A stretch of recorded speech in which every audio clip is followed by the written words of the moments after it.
નમસ્કાર વિદ્યાર્થી મિત્રો, બંધારણનો ભાગ 50 નાણાં પંચ આજે રજૂ કરવા જઈ રહ્યો છું.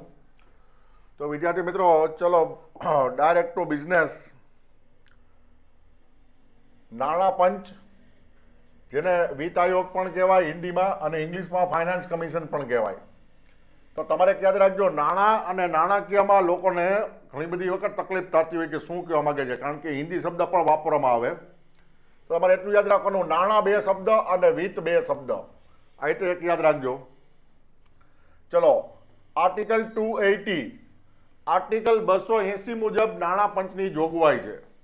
આ પ્રશ્ન પણ પૂછાઈ ગયેલો છે વિદ્યાર્થી મિત્રો.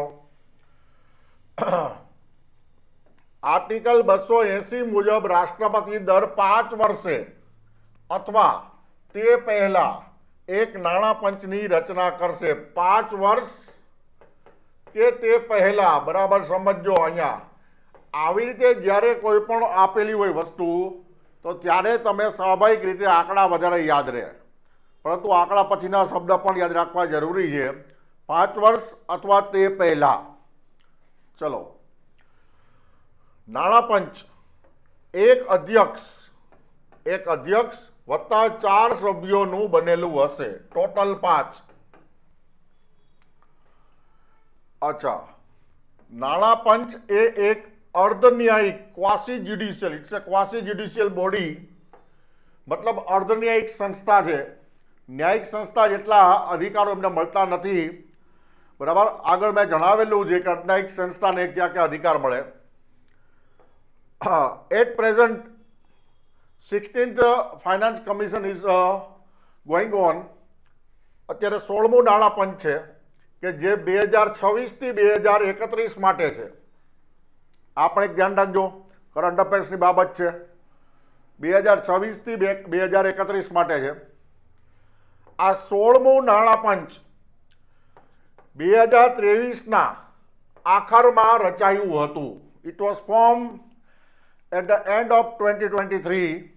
2023માં રચાયું હતું આખરમાં, અને નવેમ્બર 2025માં 2026 થી 2031ના ગાળા માટે રિપોર્ટ સોંપ્યો છે. કે ભાઈ હવે એ લોકોએ શું કર્યું હોય કે ભારતની જે કોઈ પણ ઇકોનોમિક કેપેસિટી જે છે એને વધુ બુસ્ટઅપ કરવા માટે એક આખો રોડમેપ, ફ્લો ચાર્ટ, પ્લાન બનાવેલો હોય 2026 થી 2031 સુધી. તો એ અંગેનો રિપોર્ટ સોંપવામાં આવેલો હોય કે હવે પછી આપણે આપણા ધાર્યા પરિણામ લેવા માટે કઈ કઈ બાબત કરવી જોઈએ, અને સાથોસાથ વૈશ્વિક બાબતો જે છે એને પણ ધ્યાનમાં લેવી પડશે, ચડાવ ઉતાર, અપ એન્ડ ડાઉન. તો આવી રીતે એક રિપોર્ટ તૈયાર કરવામાં આવે. હાલ નાણાં પંચના અધ્યક્ષ ડૉક્ટર અરવિંદ પનગડિયા છે. આજની તારીખે હાલમાં વાત કરીએ તો અધ્યક્ષ ડૉક્ટર પનગડિયા છે, અરવિંદ પનગડિયા. ચલો, નાણાં પંચનો કાર્યકાળ કેટલો છે? તો કે નાણાં પંચનો કાર્યકાળ રાષ્ટ્રપતિના હુકમ મુજબ નક્કી કરવામાં આવે છે. બંધારણમાં કોઈ સ્પષ્ટ ઉલ્લેખ નથી. There isn't any stipulation in Indian constitution about the tenure of finance commission. એના વિશે કોઈ નથી. નાણાં પંચના સભ્યોની પુનઃનિમણૂક થઈ શકે છે, બરાબર.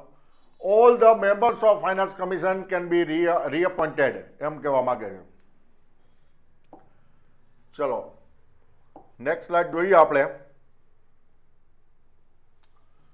નાણાં પંચના સભ્ય બનવાની લાયકાત.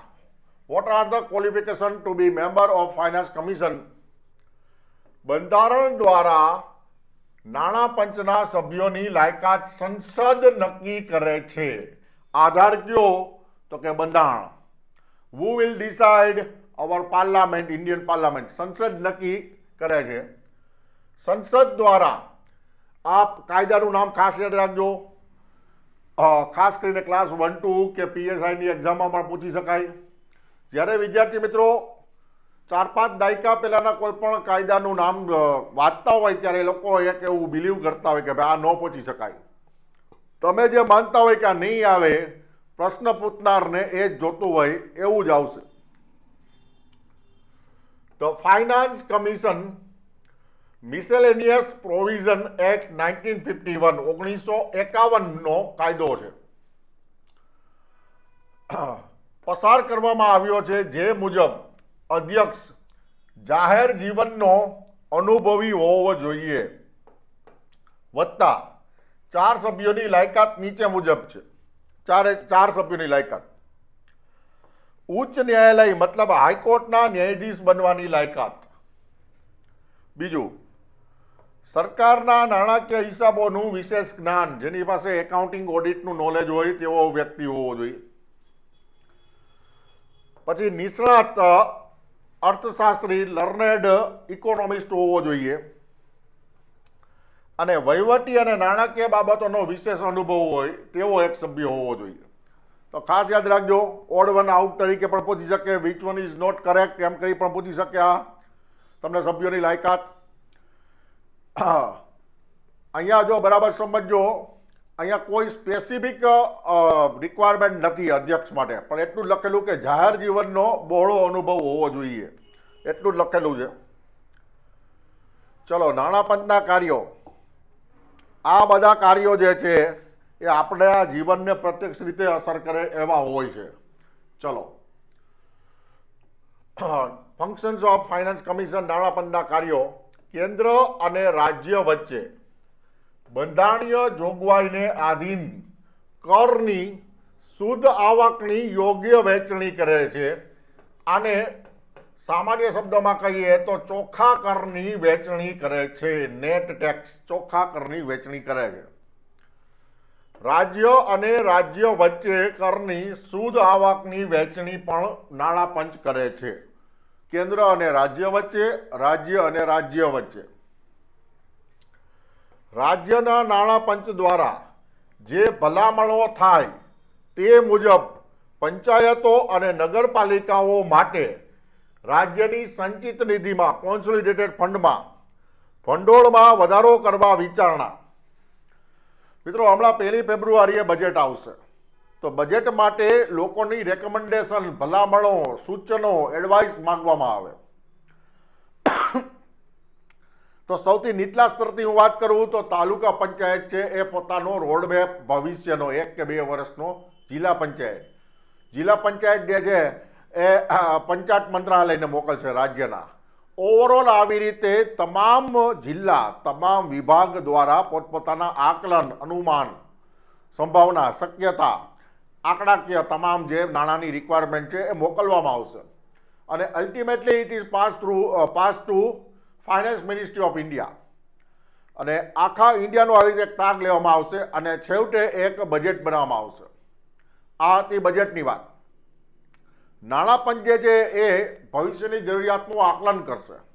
તો જ્યારે રાજ્ય જે છે એ નાણાં પંચ દ્વારા જે ભલામણો થાય તે મુજબ પંચાયત નગરપાલિકાઓ માટે રાજ્યની સંચિત નિધિમાં ભંડોળમાં વધારો કરવા વિચારણા કરે. તો દરેક રાજ્યની આમાં મેં માપદંડ આપેલા છે કે કયા કયા માપદંડ અનુસાર પૈસાની વહેંચણી કરવામાં આવે. બરાબર સમજો, આગલી સ્લાઇડમાં આવશે. તો આવી રીતે ડિમાન્ડ છે નીચેથી ઉપર સુધી જાય અને પૈસાની ફાળવણી ઉપરથી નીચે તરફ જશે. આવી રીતે આર્ટિકલ 275 મુજબ સંચિત નિધિમાંથી રાજ્યોને અનુદાન અંગે ભલામણ કરવી. કોન્સોલિડેટેડ ફંડમાંથી રાજ્યોને ફાઇનાન્સ મિનિસ્ટ્રીને આ ભલામણ કરશે નાણાં પંચ. બરાબર, કે આપો તો વધુ સારું, એવી રીતે ભલામણ કરશે. રાજ્યોને વધુ ગ્રાન્ટ આપવા માટે ભલામણ કરશે જુદા જુદા કારણોસર. પછીના કાર્યમાં રાષ્ટ્રપતિ જે સલાહ માગે, બરાબર, તે બાબતમાં વિચારણા કરી અને સલાહ આપવું એક પણ કાર્ય છે નાણાં પંચનું. બરાબર સમજજો. ચલો,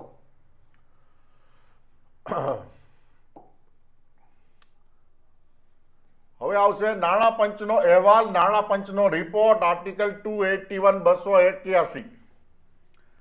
નાણાં પંચ પોતાનો રિપોર્ટ કોને સોંપે છે? નાણાં પંચ પોતાનો રિપોર્ટ રાષ્ટ્રપતિને સોંપે છે.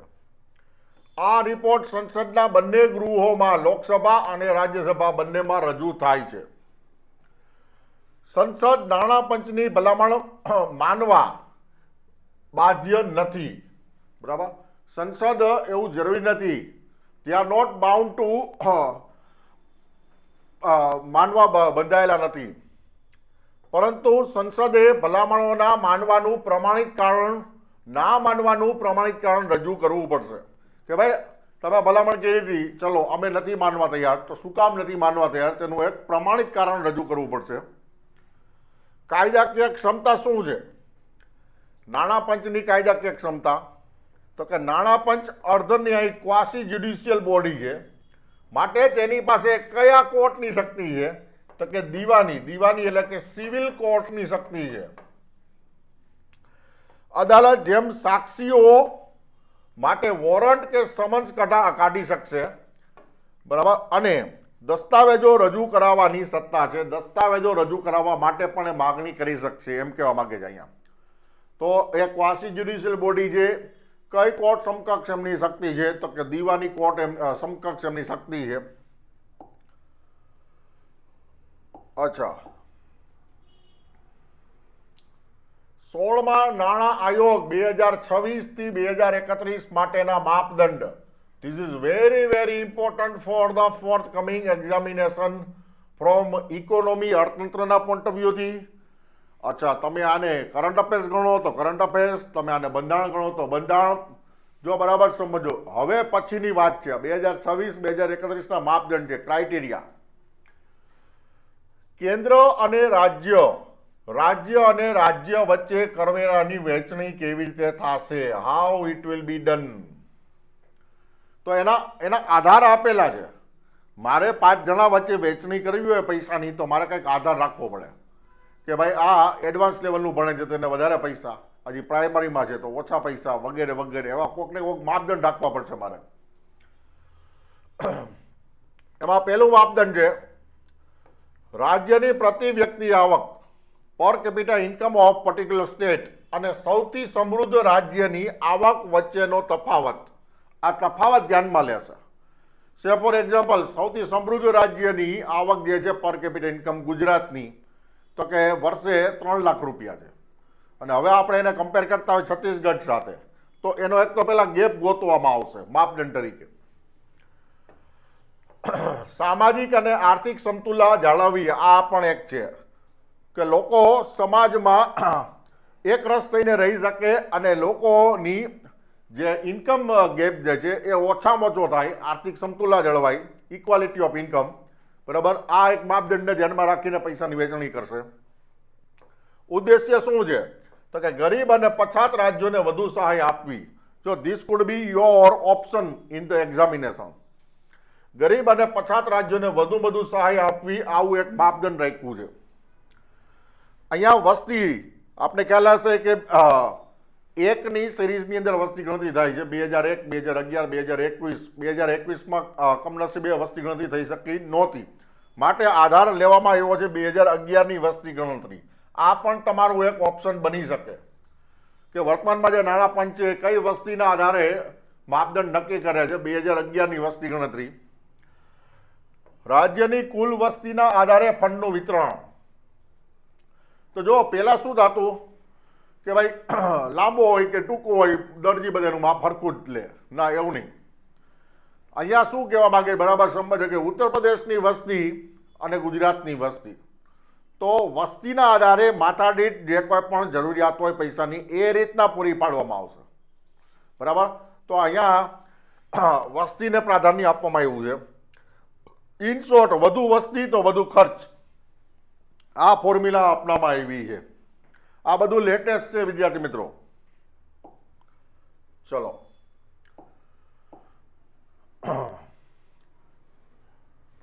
એને માપદંડ આગળ ચાલે છે. 2026 થી 2031 માટેના માપદંડ. કેન્દ્ર અને રાજ્ય વચ્ચે કરવેરાની વહેંચણી, વસ્તી વિષયક પ્રદર્શન, ડેમોગ્રાફિક પરફોર્મન્સ. અહીંયા શું કહેવા માંગે છે? વસ્તીને જે રાજ્યોમાં વસ્તી વૃદ્ધિ નિયંત્રિત છે with compare to other state,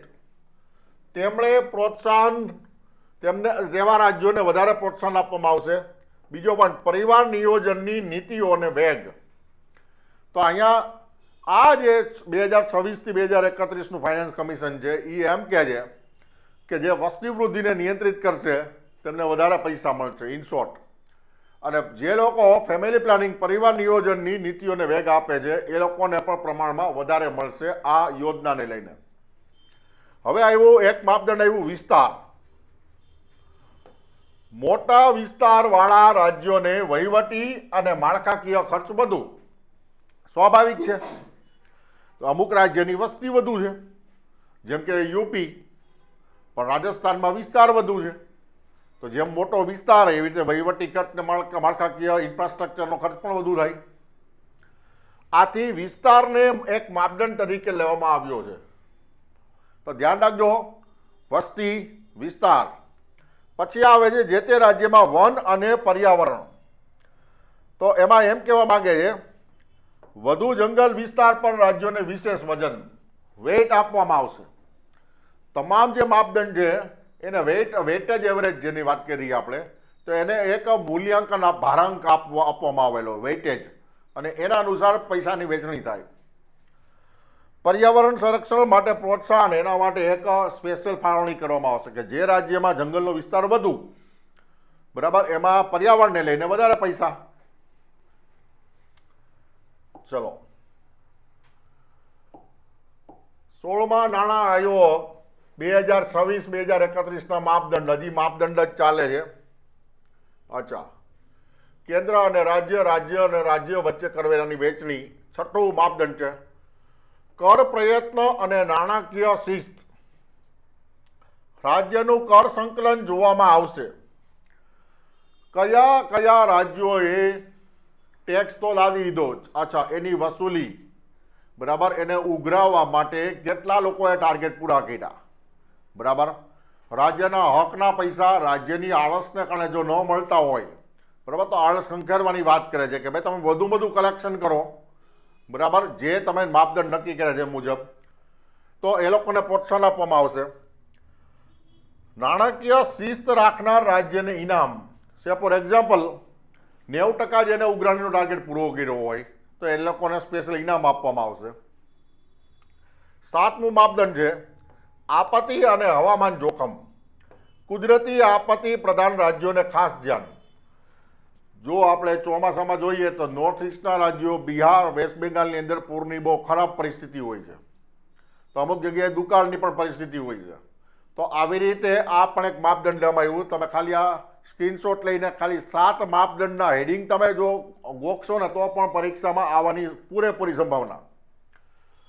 હવામાન પરિવર્તનથી થતી અસરોનો સમાવેશ, બરાબર. ક્લાઇમેટિક ચેન્જ જે છે એને કારણે પણ જે કાંઈ પણ પ્લસ માઇનસ થાય, બરાબર, તો એ પણ ખર્ચની અહીંયા જોગવાઈ કરવામાં આવેલી છે. ખાસ ચોક્કસ વજન મતલબ વેઇટેજ અંતિમ અહેવાલમાં નક્કી થાય છે. પ્રાથમિક અહેવાલમાં આ માપદંડ નક્કી થાય, પછી આ 7 મેં જે કીધા, જેમ કે આપત્તિ અને હવામાન જોખમ છે, બરાબર, એને આ લોકો છે ફોર એક્ઝામ્પલ 7% આપે છે. ફોર એક્ઝામ્પલ ઉદાહરણ આપું છું કે 7% વેટેજ આપે. શેના માટે? તો કે ફાળવણી, પૈસાની ફાળવણી કરવા માટે. કર પ્રયત્ન જે છે એના માટે 12% આપે, બરાબર. તો આ વેટેજની વાત કરે તો વેટેજ ક્યાં આપવામાં આવશે? અંતિમ અહેવાલમાં નક્કી થાય છે એમ કહે છે.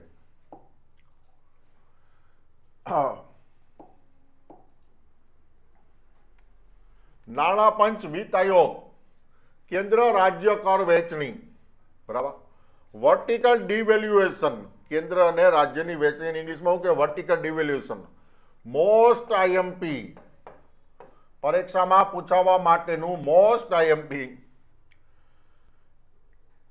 કેન્દ્રના કરવેરાના પુલ એટલે કે ભેગું કરેલું ભંડોળ માંથી રાજ્યોને કેટલો હિસ્સો આપવો, આ એક વસ્તુ નક્કી કરવામાં આવશે.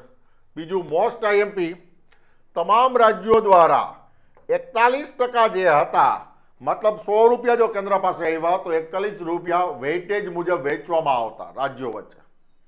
હવે રાજ્યો કેટલી માંગ કરે છે? 41%થી વધારી અને 50% કરવાની તમામ રાજ્યોએ માંગણી કરી છે, કે જે વિચારાધીન છે. મતલબ નાણાં પંચ અને કેન્દ્ર સરકાર અત્યારે વિચાર કરી રહી છે એમ કહેવા માંગે છે.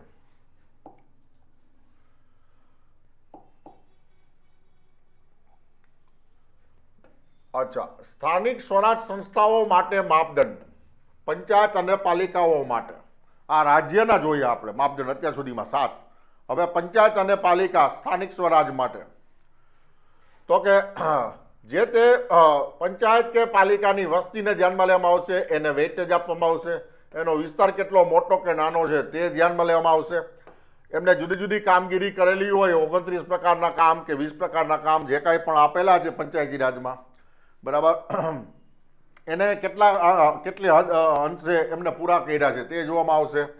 અને એને ફાઇનાન્શિયલ પ્રુડન્સ મતલબ નાણાકીય પારદર્શિતા કે ભાઈ નાણાકીય વહીવટ કેટલો વ્યાજબી છે એ પણ ધ્યાનમાં લેવામાં આવશે પૈસાની ફાળવણી કરતાં પહેલાં. તો આ હતું સ્થાનિક સ્વરાજ માટે.